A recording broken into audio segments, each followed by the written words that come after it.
You're going to be able to hear from the city's independent monitor about APD's progress in overhauling their department. Yeah, the monitor hired to oversee APD's reform is holding a study session with city council members this afternoon to present his second report. You, the public, you're also invited. News 13's Catherine Mazzone has more, including reaction from one city councilor this morning. Good morning, Catherine. Good morning, Crystal. Now, even though APD's use of force policy has been approved, there are still concerns the department isn't making enough progress. Now, today, councilors will hear from James Ginger. They've already pored over his second report, but they haven't heard from the man himself.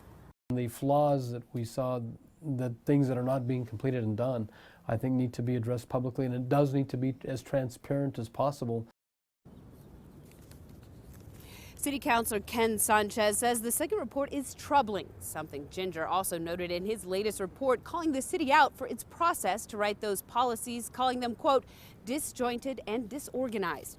Despite that, Ginger also noted he was impressed with the department's tactical units with policy and training that's already resulted in fewer deaths and injuries.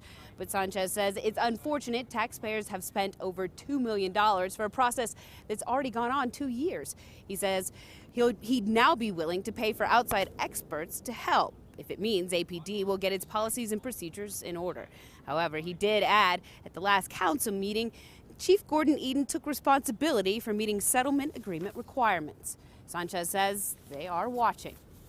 I am going to hold his feet to the fire, and I believe the entire council will. This is just so important.